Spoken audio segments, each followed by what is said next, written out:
Halo, selamat malam. Hai Welcome Mas back. Amrit, selamat malam. Gimana kabarnya? Kabar baik, gimana Mas Amrit kabarnya? Sehat-sehat. All good, all Sehat good. ya? Oke, Iya. So, gimana nih sambil sambil sambil nunggu kok Michael, mungkin kita ngobrol-ngobrol dulu ya. boleh Kira-kira boleh. dari minggu lalu ke minggu ini gimana nih, Bro Andi? Ya, to be honest, karena time frame trading kita kan kurang lebih sekitar 2 minggu ya. Jadi memang di, Ya, di minggu pertama tuh benar-benar masih mencari jati diri bagaimana menyocokkan kebiasaan trading yang biasanya saya tradingnya itu di time frame yang besar. hmm, Usually tradingnya di time ya, frame yang besar. Cuman karena kita harus menyesuaikan dengan signal MEFX yang jauh lebih short term, jadi aku coba untuk gimana sih caranya untuk ngeblend signal trading yang ada di MIFX dengan gaya trading yang harusnya ya. yang baru gitu, yang saya pakai yang baru kayak gitu. Cuman di minggu kedua udah lumayan dapat momennya, cuman karena waktunya sayang sekali cuman sekitar 2 minggu, jadi ya udah Haha, gitu. iya. Padahal Udah lagi tahu pas skor? dapat-dapatnya banget tuh momennya. Udah tahu skor? Skornya nih yang menang. Yang menang udah Championnya pakai topi tinggal hari ini. saya. Oke, guys, karena kok Michael sudah masuk, kita umumkan hasilnya dulu ya. Bahwa selama tapi lagi-lagi trading apapun sebenarnya dalam 2 minggu itu jelas waktu yang terlalu pendek untuk melihat apakah kita konsisten, apakah jadi di sini kalau kita bicara menangnya lucu-lucuan ya. Makanya kok Michael nggak dapat mahkota walaupun dia menang dapatnya topi baseball. Nah, selamat kok Michael. Thank you. Jadi setelah 2 minggu trading, Ko Michael profit $18, 1,8%. Bro Andi sayang sekali karena bad trade kemarin ya, jadi loss 20%. Tapi it's okay. Ya namanya juga itu dua minggu. Nah hari ini kita akan ngobrol kira-kira pengalaman mereka berdua kira-kira selama 2 minggu ini, dan kita bisa, yang penting itu kita bisa belajar apa dari trading experience mereka. So mungkin sekarang balik kita nanya ke Michael. Kira-kira tadi kan Bro Andi bilang paling paling besar adalah adjustment, terutama melihat time frame trading. Ya, Kalau buat Ko Michael gimana? oke begini. Jadi saya ingat banget ya salah satu quote dari Bro Andi yang sampai saat ini juga saya setuju banget. Itu quote-nya bagus banget. Jadi trading itu adalah waiting game ya. Nah, tapi kalau di trading Oke, kita tuh dipaksa setiap ada trading kita mesti ya, ngikutin yang ada. Nah, itu yang jadi oke. istilahnya karena kita mengikuti sinyal yang ada, kita harus sesuaikan plan dengan yang ada gitu. Dan rata-rata Hmm, plannya semua dalam time frame yang pendek. Jadi itu benar-benar really really perlu butuh penyesuaian yang memang maybe menurut saya ya mungkin justru waktu penyesuaiannya itu ya 2 minggu ini sebenarnya lebih ke baru ke penyesuaian ya baru ya kayak menyesuaikan. Ya, dan yang mungkin mungkin kebetulan juga sih karena saya bisa dapat profit di ujung. Nah kemarin memang iya. di trade terakhir tuh sempat loss yang terakhir kali di hari terakhir. Nah itu juga setelah saya analisa bahwa ternyata memang ada selisih time frame di situ dan memang ada sedikit yang saya perlukan ya di MFX kalau bisa ya Bro Amrit ya.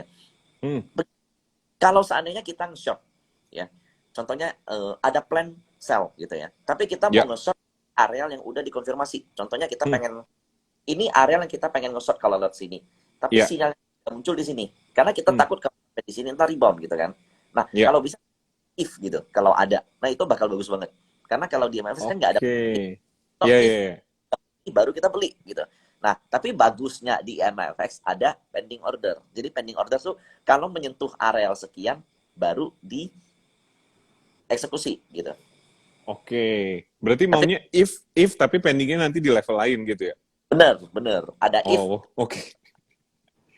Oke, oke, menarik. Itu kayaknya kalau kalau yang itu sebenarnya kalau nggak salah ya, kalau aku nggak salah itu ada, tapi biasanya kayak begitu codingan pakai expert advisor di MetaTrader. Oh, Jadi biasanya mereka yang pembuat robot lah gitu. Mereka, jadi itu masuk algoritmanya mereka. Kalau itu baru nanti pasang pending order. Mungkin mungkin bisa dipertimbangkan, nanti aku sampaikan ke tim produk deh. Bisa nggak kira-kira itu dibuat user friendly langsung bisa dipasang. Oke, sip, thank you. Nah, mungkin kita sambil ngobrol ya dua minggu ini gimana.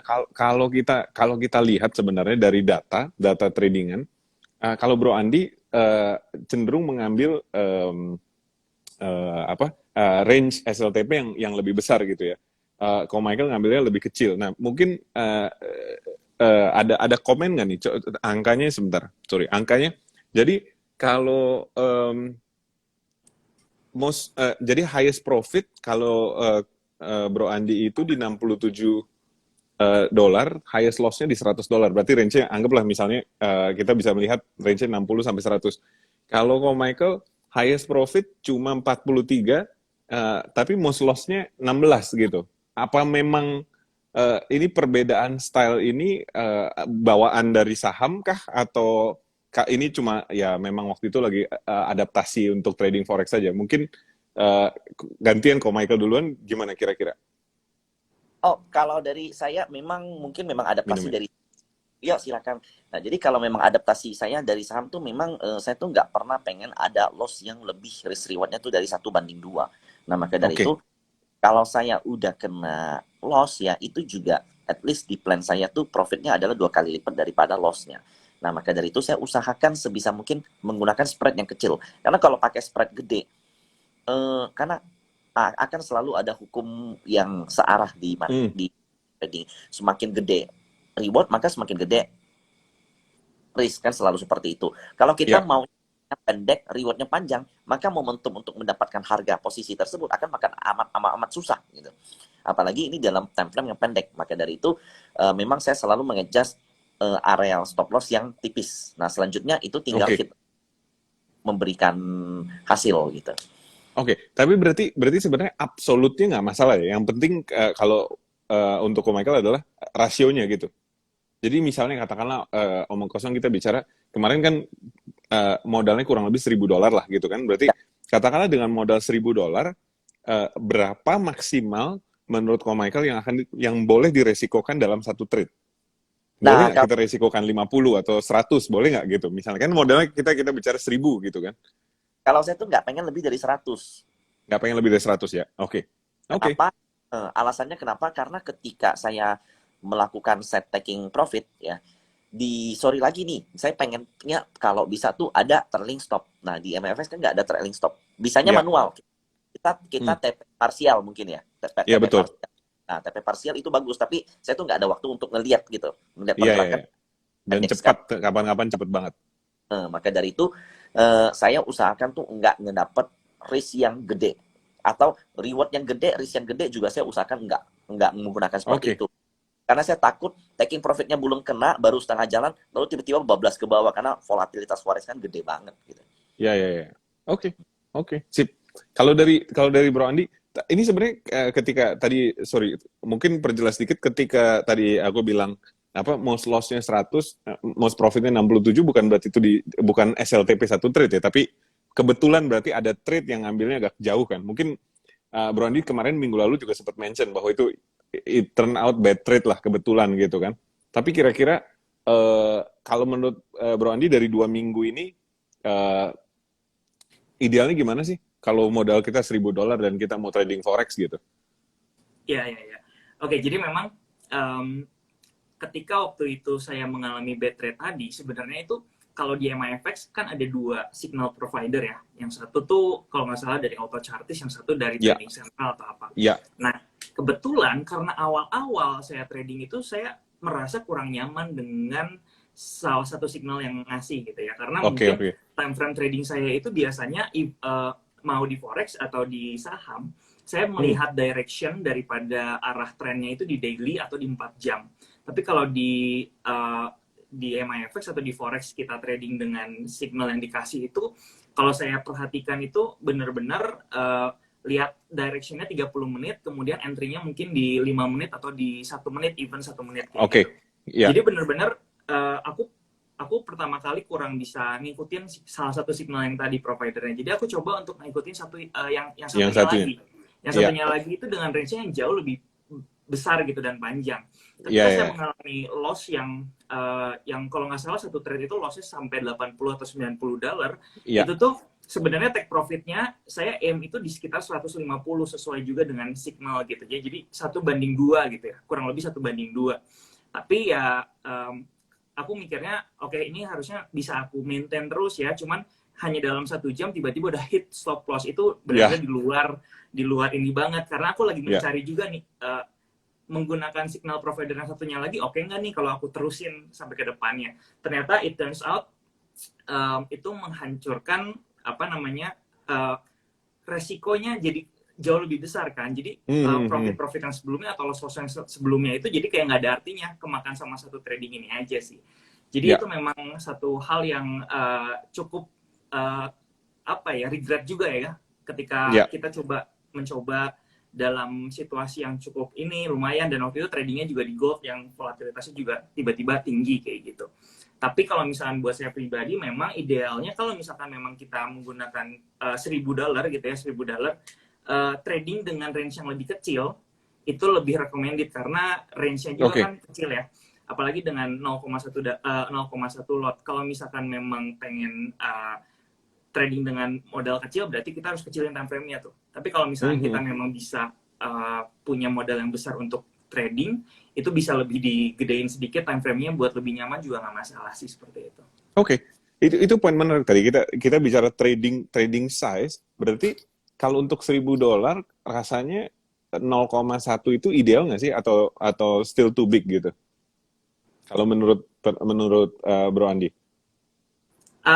Jadi gini, kalau misalkan untuk prinsip risk management saya sendiri, biasanya dalam satu kali trade itu maksimal 2% dari porto. 2% dari 1.000 itu $20. Sebenarnya kalau untuk 0,1 itu masih bisa. Kita maksimal loss itu satu trade itu $20, ya kan?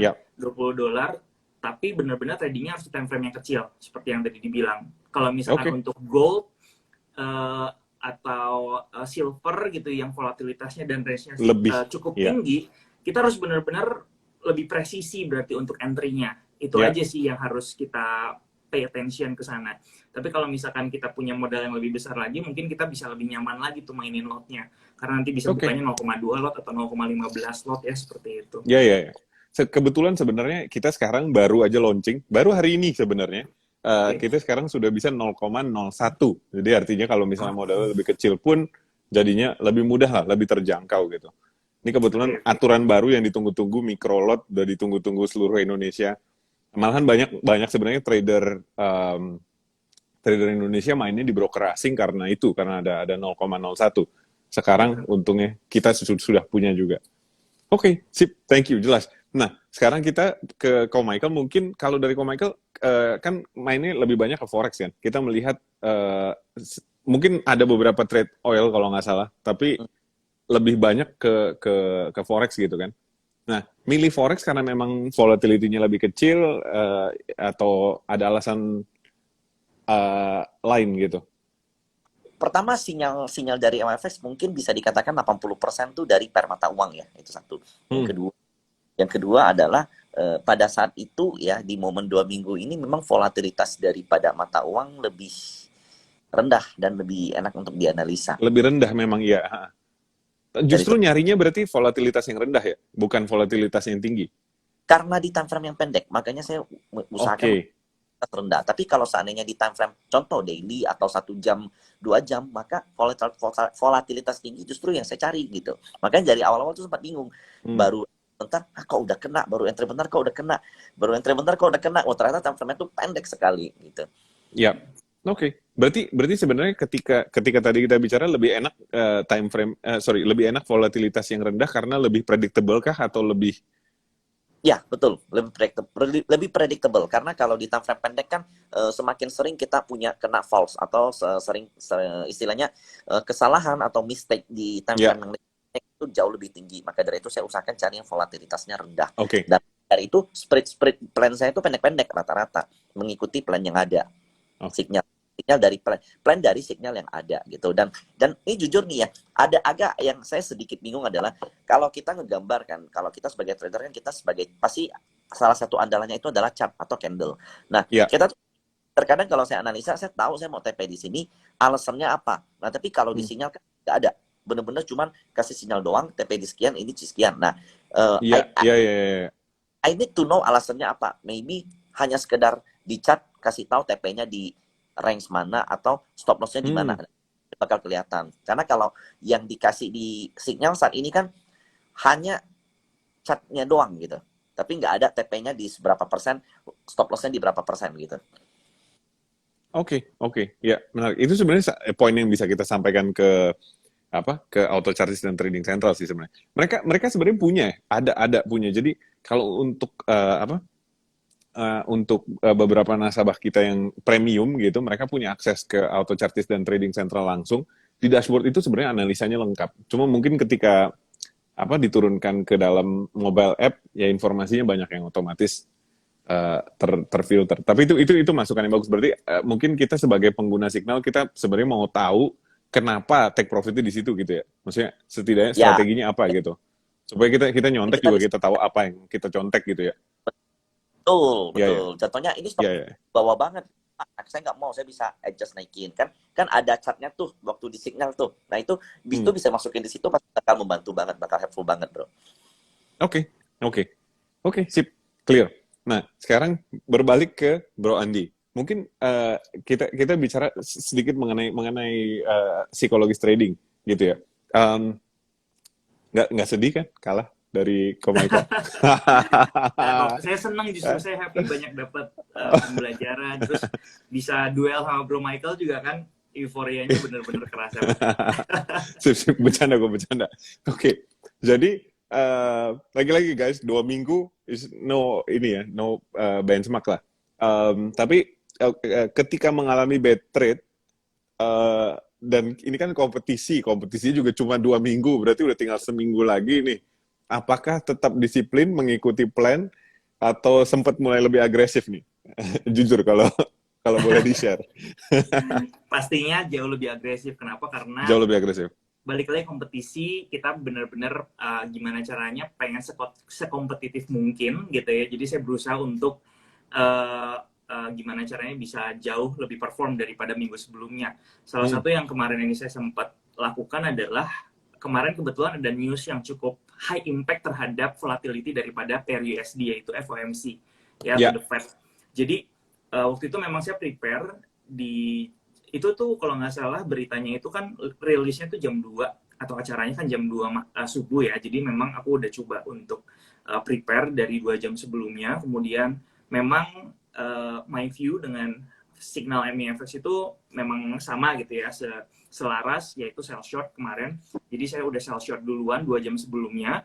Dan ketika menjelang news itu memang udah dalam keadaan floating profit. Jadi ketika news, yang harus teman-teman catat adalah trading news itu benar-benar volatilitasnya tiba-tiba jadi tinggi sekali ya, dan banyak sekali nanti gap atau noise yang terjadi di news tadi. Tapi untungnya saya udah floating profit, jadi ketika menjelang news saya udah stop loss-nya udah saya pindahin ke break even point. Jadi antara saya dapat range volatilitasnya yang tinggi untuk mendapatkan profit, atau ke close secara kena stop loss dan no risk at all gitu ya jadinya. Jadi udah saya istilahnya ya, saya bertaruhnya di situ kemarin untuk membalikan posisi atau keadaan di kompetisi ini kayak gitu. Cuman sayangnya adalah ketika awalnya udah cukup dapat floating profit karena searah, marketnya turun, USD-nya menguat ya waktu itu. Turun, dapat floating sekitar 100 lebih, tapi habis itu marketnya berbalik, langsung berbalik kayak gitu. Dan saya waktu itu ya udahlah, kalau misalnya berbalik pun jadinya nggak ada rugi lagi. Ya udah saya take ruginya itu dan mission fail gitu. Oke. Jadi itu berarti sih, tapi jangan dicontoh, karena memang saya khusus menyiapkan plan atau strateginya untuk kompetisi ini aja. Karena kalau biasanya saya trading buat saya sendiri, biasanya saya menghindari news. Justru kalau misalnya ada posisi, saya cenderung untuk close dulu, atau misalkan udah profit saya pindahin stop loss-nya ke level yang lebih aman kayak gitu sih. Oke, sip. Berarti mungkin sambil ini nyambung dengan pertanyaan-pertanyaan, ada beberapa pertanyaan mengenai strategi yang diterapkan Bro Andi dan Ko Michael dan perbedaan trading forex dan saham itu sebenarnya ada di episode sebelumnya ya, jadi nggak akan kita ulang hari ini, silahkan ditonton, kemarin udah kita bahas. Nah, kalau misalnya kita bicara sekarang ini mungkin pertanyaan menyangkut tadi kita bicara bahwa time frame-nya sangat-sangat, kan balik-balik poinnya itu, time frame-nya sangat singkat gitu kan. Ada yang nanya nih di question. Jadi kalau time frame-nya sangat singkat kan tricky gitu. Nah, apakah ini berarti judi nggak sih gitu? Karena banyak orang kan nanya, ini judi nggak sih gitu? Karena kan istilahnya kalau saham kan dengan time frame yang lebih panjang mungkin ya itu ya kita bisa membuat prediksi yang lebih ini gitu. Karena ini kita bicara micro trend, menurut Bro Andi gimana nih? Coba. Ko Michael kayaknya masih mikir. Dia udah ngeliat ke atas tuh kayak lagi mikir. Sangat dalam. Kayak ini kan istilahnya open aja ya, nggak apa-apa ya. Maksudnya jangan karena MEFX broker forex. What do you guys feel? What do you guys think? Karena sebenarnya ya apa? Maksudnya opini semua orang kan beda-beda gitu kan. Trader forex pasti akan punya opini. Kalau Bro Andi gimana opininya? Oke, kalau menurut saya kita harus punya satu terminologi dulu nih tentang judi itu apa. Kalau buat saya, judi itu sesuatu yang kita lakukan tanpa tahu resikonya, tapi pengen mendapatkan hasil yang besar, istilahnya kayak gitu. Dan judi itu juga istilahnya sesuatu yang mungkin sesuatu yang impossible gitu ya. Karena memang kayak cepat biasa berhubungan dengan judi dan segala macam. Tapi kalau misalkan dalam trading sendiri, kita trading di time frame yang besar juga bisa judi. Kenapa? Karena mungkin kita tidak menguasai hal itu. Karena mungkin kita lebih cocok trading di time frame yang kecil kayak gitu.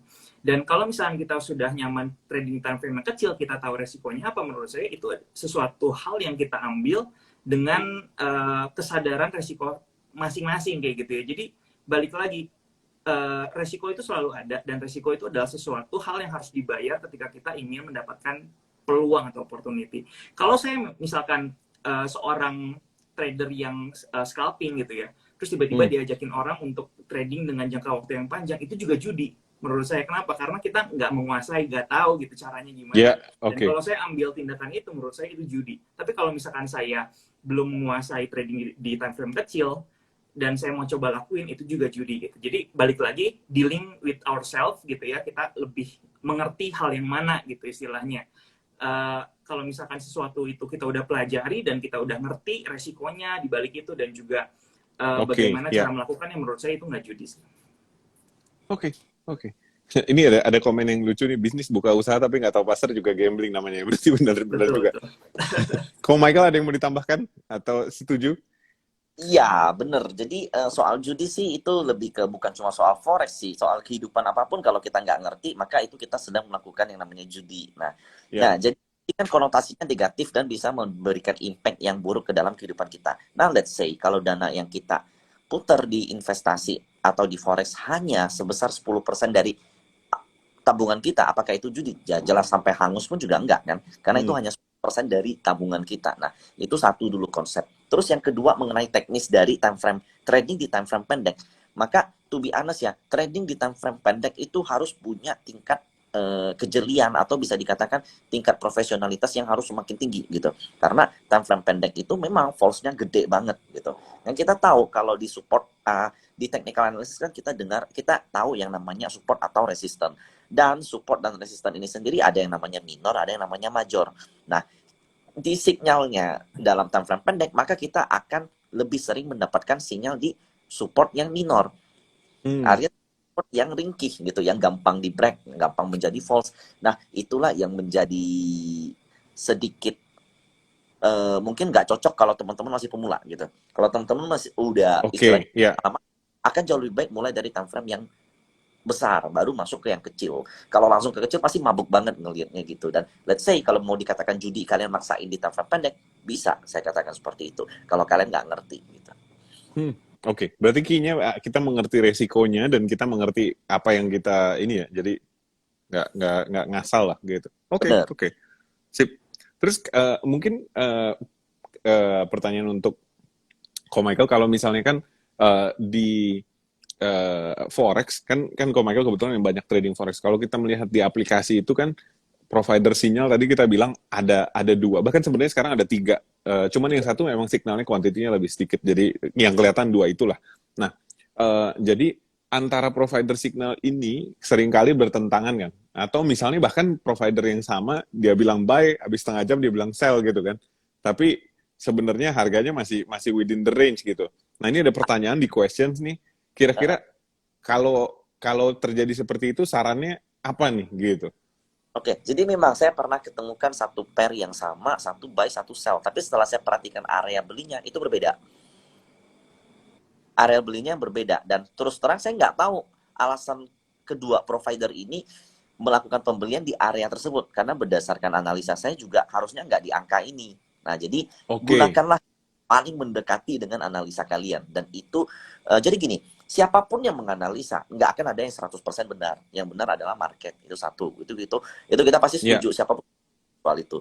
Yang kedua, tujuan kita analisa itu apa sih? Sebenarnya bukan hanya untuk mencari kebenaran atau siapa yang benar, tapi adalah untuk meningkatkan kita punya kepercayaan diri. Maka dari itu, cobalah analisa jika ada ketemu dua pair yang dua sinyal yang berbeda. Carilah titik areal yang paling mendekati dengan analisa kalian, lalu kemudian ikuti hal yang tersebut gitu.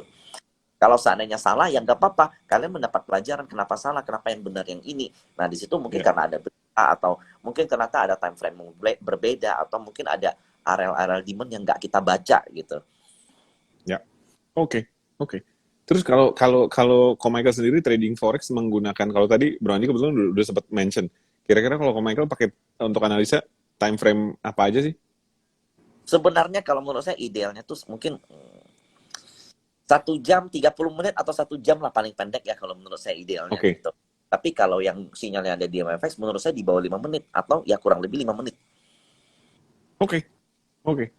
Jadi setelah 2 minggu ini trading, kira-kira Michael kalau melihat forex ini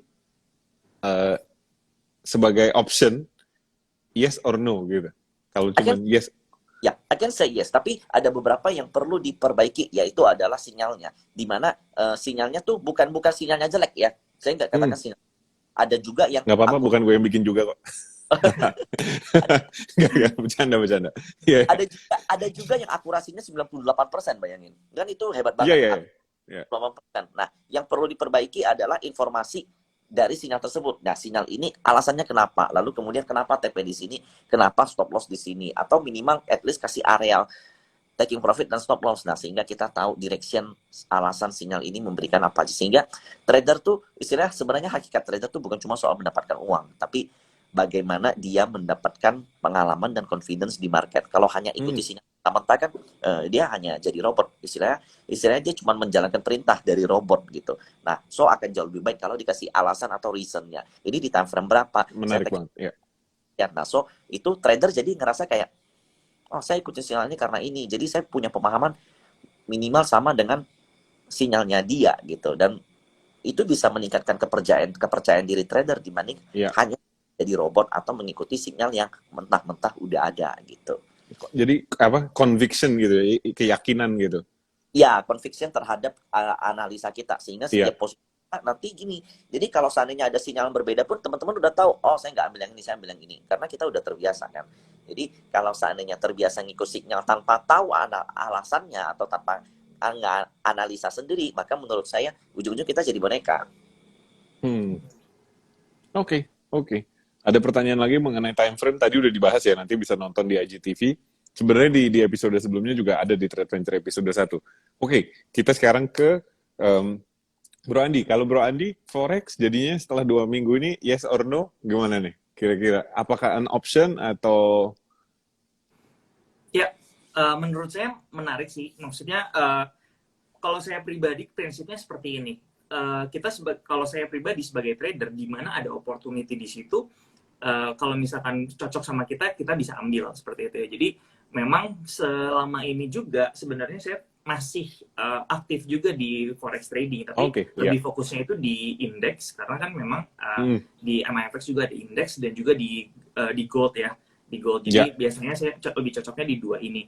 Nah, jadi memang sometimes kalau misalkan saya suka melihat USD punya pergerakannya, biasanya saya coba lihat dari goldnya seperti apa dan juga dari indeksnya seperti apa. Yang penting tuh aset allocation-nya aja sih. Karena kalau trading di forex itu kan memang kita menggunakan yang namanya leverage, dan kalau misalkan kita nggak manage resikonya, sekali turun tuh bisa langsung margin call, bisa langsung hilang uangnya. Beda dengan di saham, kalau misalnya mau turun berapa persen pun kita masih ada asetnya karena nggak ada leverage. Jadi memang gunakanlah alokasikanlah aset yang ideal aja sih. Misalkan kita punya portofolio 100%, misalkan 5% di tradingin di forex kan nggak ada masalah sebenarnya. Iya, betul juga. Iya. Kayak gitu. Jadi lebih ke, kalau menurut saya atau pandangan saya, di setiap instrumen itu selalu ada pergerakan dan selalu ada opportunity di sana. Dan kalau kita cocok dengan marketnya, kita why not kita ada di situ sebenarnya kayak gitu.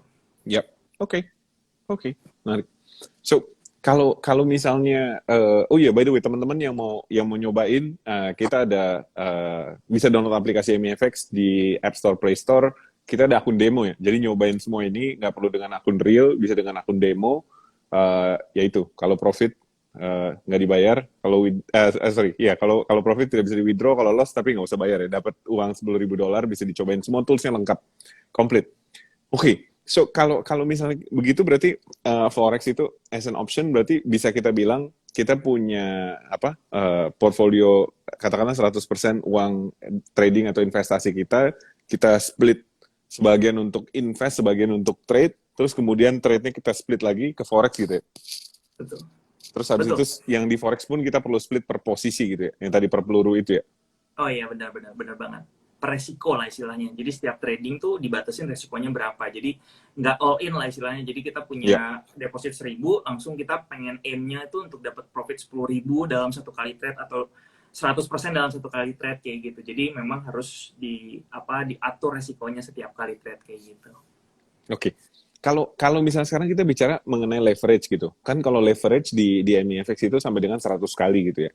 Kalau misalnya kita bicara di broker asing itu ada yang bisa sampai 500 kali, ada yang sampai 800 kali. Nah, kira-kira, dan ini sering menjadi topik lah di kita. Wah, kenapa leverage-nya di Indonesia nggak bisa lebih tinggi gitu kan? Tapi dengan leverage lebih tinggi kan berarti kan kita lagi bicara time frame yang sebenarnya otomatis kita lagi berbicara lebih pendek lagi. Nah, kira-kira dengan leverage yang ada di MEFX, mungkin balik ke Ko Michael, 100 itu cukup nggak sih? Atau maksudnya lebih besar lebih baik atau enggak nih, ini kayaknya udah lebay gitu kan. Nah 100 kan berarti pergerakan 1% tuh uang kita udah habis gitu kan. Sebenarnya kalau dipakai habis. To be honest ya, kalau seandainya kali 100 maka artinya hanya dalam berapa persen aset posisi kita bahkan dilikuidasi ya. Iya, 1% ya. Dan itu benar-benar kecil sekali dia punya peluang. Maka dari itu untuk mengatasi hal seperti ini adalah satu yang paling penting, kalian harus tahu kalau pair yang kalian tempatkan posisi itu tidak memiliki false yang banyak atau isi volatilitasnya nggak terlalu besar, dan akan jauh lebih baik kalau ini digunakan di market yang sideways atau di market yang sedang posisi sahamnya tuh bukan uptrend atau downtrend tapi diem aja. Gunakanlah leverage yang tinggi. Kenapa? Karena naik 1% doang ya ngapain gitu kan, kecil pendapatannya. Tapi kalau kita gunakan leverage 100 kali, ya itu kita bisa mendapatkan sampai 1000%, let's say. Nah, maka dari itu areal support dan resistance atau areal demand itu tergantung dari pairnya, kejelian trader untuk menangkap pair tersebut. Jadi jangan, contohnya ngelihat sesuatu apa yang lagi rally banget gitu, kemudian leverage kali 100 gitu, itu balik arah sebentar aja habis. Mungkin kelihatan kuat, tapi balik arah sebentar habis gitu. Setelah habis naik lagi ke atas. Nah, tujuan dari pergerakan volatilitas dan alasan kenapa ada volatilitas yang begitu besar di forex menurut saya itu karena ada leverage memang. Nah, that's why boleh dikatakan ini seperti Hunger Game kalau menurut saya. Kalau leverage yang terlalu tinggi, siapa yang paling pintar, siapa yang paling jeli, itulah yang paling berkuasa. Nah, maka akan jauh lebih baik gunakanlah di market yang sideways. Kalau leverage dan 100 itu udah besar menurut saya. Enggak, kalau di atas orang itu artinya tingkat kejelian atau false yang akan jauh lebih tinggi. Tapi kenapa saya katakan menarik? Gini, karena kalau dari contoh dari 10 posisi 9 kita kalah, 1 aja kita menang 100 kali lipat dan itu naik contoh 50% atau 20%, maka 9 posisi kita yang kalah udah ketutup kan? Iya, udah ketutup, betul. Nah, itu yang menjadi hal yang menarik yang dimana orang terkadang kurang mendapat perhatian. Dia satu posisi doang seneng gitu, gagal dia sedih, habis itu coba lagi gagal dia sedih lagi. Nah, ini sebenarnya itu kita mencari jackpot di mana untuk mendapatkan hit rate yang nggak perlu tinggi, nggak perlu hit rate yang tapi dengan profit yang maksimal. Maka dari itu money manajemennya itu penting banget. Jangan setiap put position all in. Kalau bisa 1/10 atau ya 1/10 dari posisi lah. Dari 10 kali coba masa nggak ada sih 2 yang berhasil yang naik 20%, harusnya ada dong. Dan dengan Ya, gunakan kali leverage yang mestinya you can take some money dari situ. oke. Dari Bro Andi gimana kalau mengenai leverage?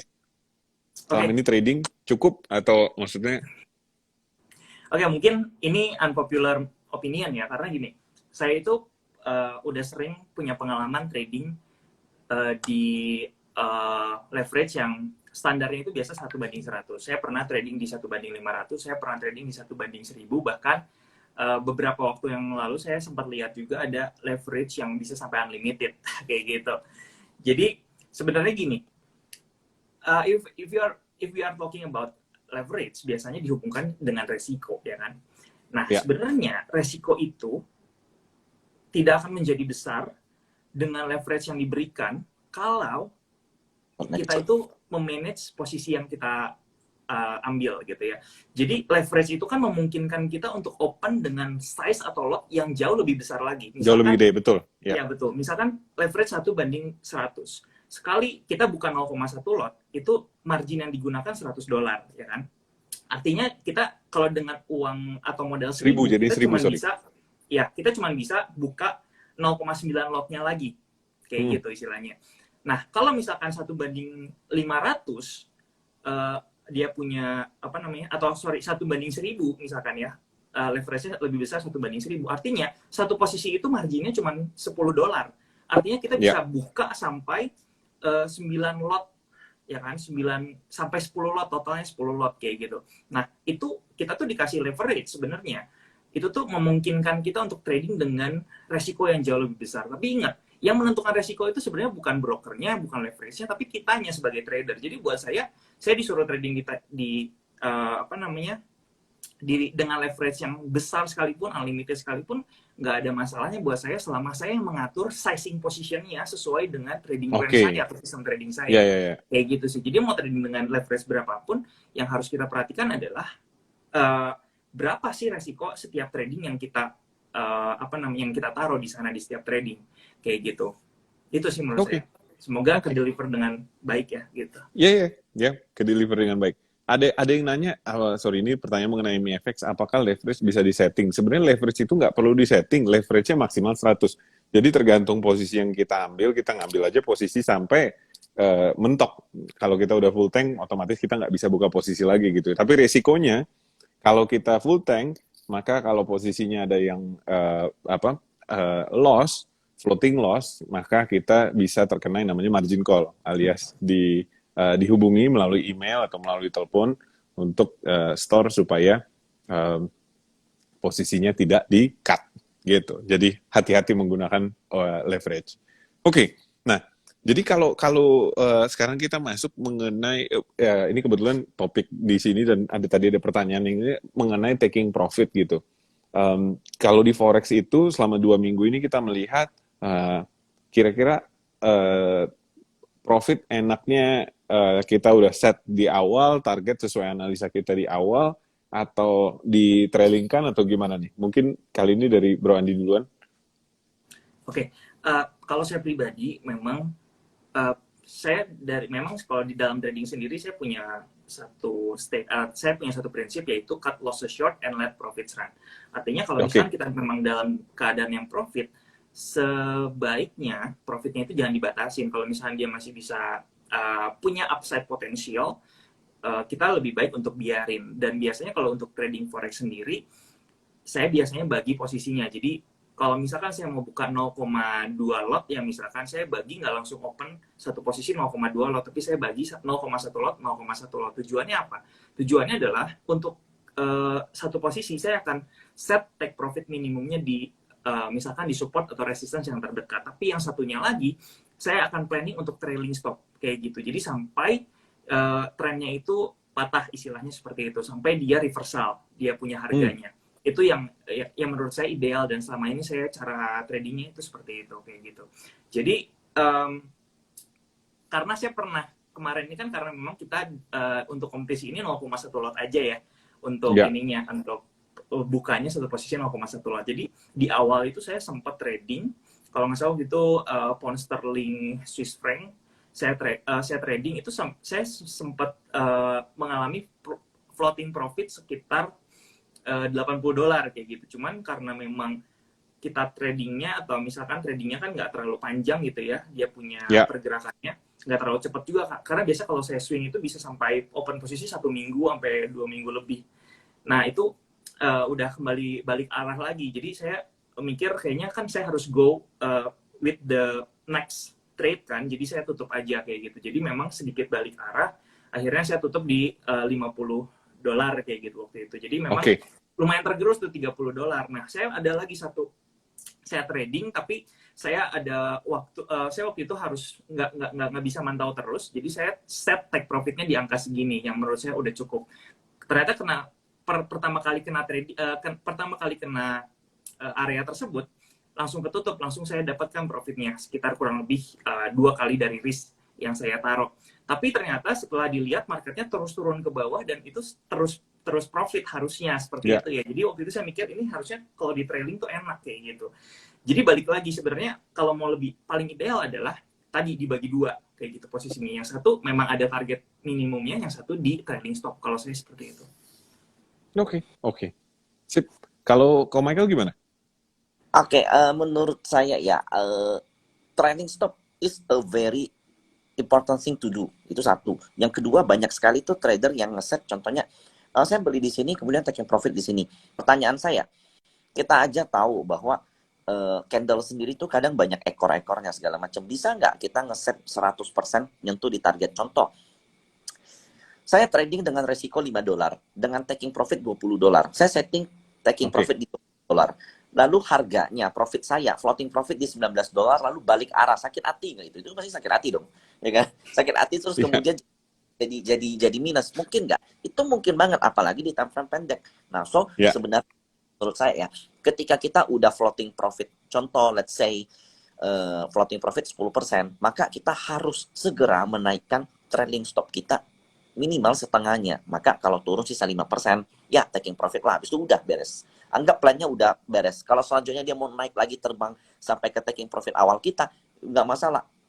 Karena kita jaga, itu namanya SOP. Kalau saya punya SOP selalu seperti itu. Maka dari itu terkadang ada saham yang udah sentuh taking profit, dia masih naik, saya nggak ngapa-ngapain. Justru itu bisa memberikan kita beggar kalau di saham. Nah, tapi kalau di forex, dan ini bukan cuma forex, tapi di saham juga, you udah profit 20%, banyak loh yang biarin jadi minus. Banyak banget orang yang seperti itu. Dia udah 20%, turun sisa 10%, nanti juga naik. Sisa 5%, nanti juga naik. BLP masih nggak mau jual.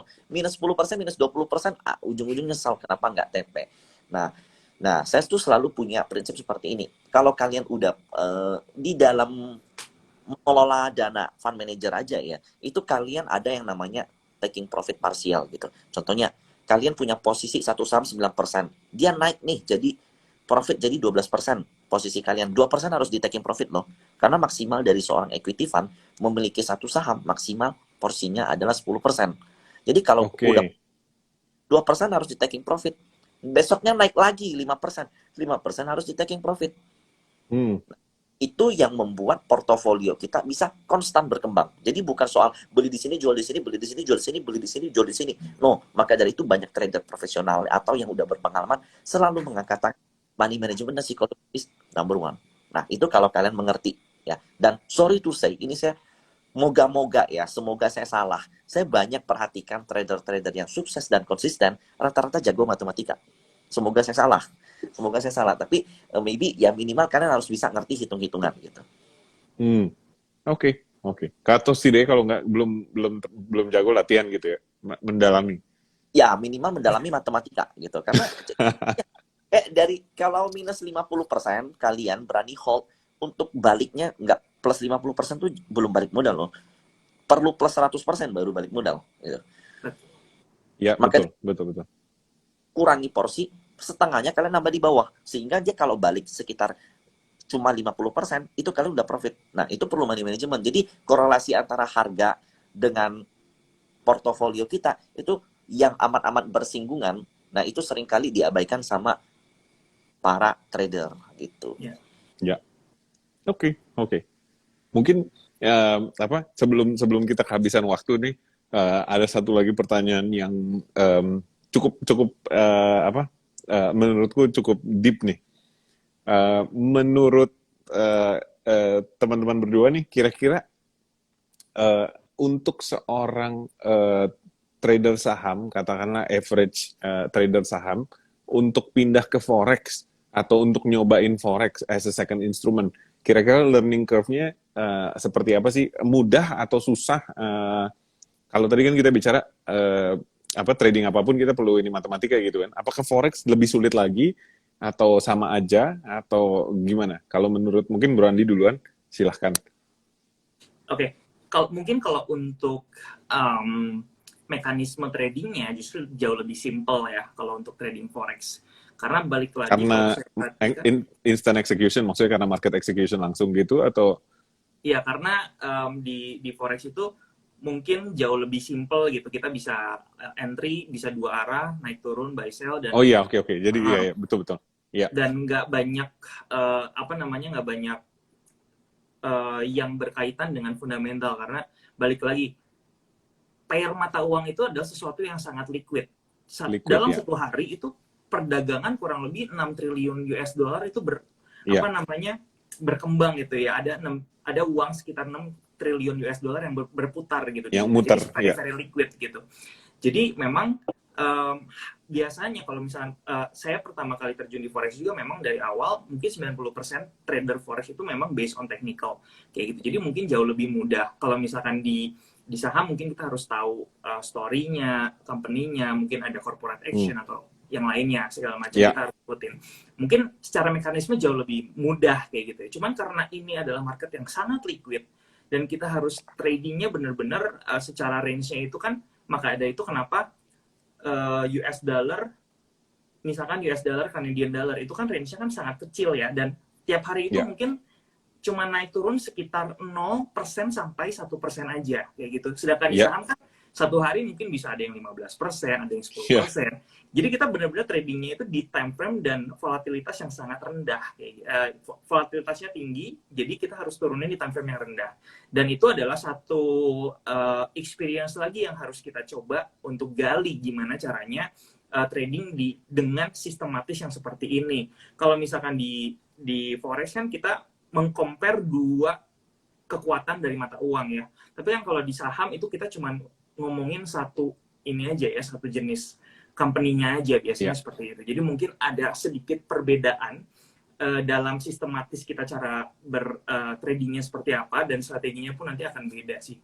Dan di forex kan sebenarnya dua arah ya. Itu juga sebenarnya salah satu keuntungan. Cuma karena secara pergerakannya juga kan nggak terlalu yang besar banget seperti di saham, bisa naik satu hari 5-15%. Ya, betul. Jadi kita harus cari strategi yang pas sebenarnya kayak gitu. Atau itu ya, tadi menggunakan leverage ya, karena kan otomatis 1/10 Betul, ya berarti. harus sih. Iya, Leverage harus. iya. Oke, sip. Kalau dari Ko Michael? Kalau sepemahaman saya, tapi saya kan jarang sebenarnya trading pair mata uang di sehari-hari saya. Tapi kalau saya lihat sih memang pergerakannya, volatilitasnya cukup tinggi menurut saya satu. Nah, yang kedua, perbedaan antara saham dan forex itu apa? Jadi kalau saham itu regulasinya banyak banget. Ada pre-opening, ada pre-closing, kemudian ada ARB, ada namanya ARA, Iya, ada PEN, ada lagi yang namanya UMA, ada lagi yang namanya rak isu, lalu ada lagi yang namanya bagi dividen. Jadi banyak banget faktor di luar yang bisa mempengaruhi harga. Itu satu. Yang kedua, leverage di saham itu kan ya at least maksimal berapa sih? Mungkin saya pernah ngelihat yang maksimal kali 5, normalnya kali 2. Dan itu juga untuk penebusan normal itu adalah T+2. Nah, maka dari itu yang membuat saham itu menjadi jauh lebih secure dibanding dengan forex. Nah, itu satu. Itu yang kedua. Kemudian yang ketiga adalah di sepemahaman saya ya, volatilitas yang ada di forex itu terjadi karena adanya leverage gitu. Jadi karena ada pergerakannya jadi volatil banget. Jadi ketika ada dilikuidasi, jadi itu membuat seseorang ngerasa bahwa uangnya habis gitu. Sementara bedanya kalau di market saham, ada yang ngerasa meskipun sahamnya sisa gocap, meskipun nggak bisa jual, mereka merasa, oh saya masih punya sahamnya meskipun harganya turun gitu. Sebenarnya itu hal yang sama aja. saya. Jadi ada sedikit konsep yang berbeda. Dan saya juga setuju bahwa jauh lebih mudah trading menggunakan aplikasi forex. Contohnya, kayak di MFS ada sinyalnya. Mana ada sih saham yang ngasih sinyal? Sekuritas mana yang bisa kasih sinyal? Nggak ada. Ada loh. Sekuritas tuh ada loh. Ya, beneran. Enggak, tapi ya dia kayak di kolom news gitu kan. Tapi di saran Oke. ada apa? Adalah salah satu sekuritas besar karena aku trading. Tapi memang nggak seperti Signal. Cuman dia cuma ngasih Rekomendasi. Recommendation ya. terus ada targetnya gitu kan. Sebenarnya mirip kan. Oke, saya ngerti. Target price-nya cuman gitu doang. Tikernya apa, terus target price udah gitu. Tapi sama nggak ada alasan, nggak ada apa-apa, cuman itu doang. Oke, betul. Lalu lanjut, sorry. Lalu juga rata-rata aplikasi dan tampilan daripada aplikasi forex itu jauh lebih usable untuk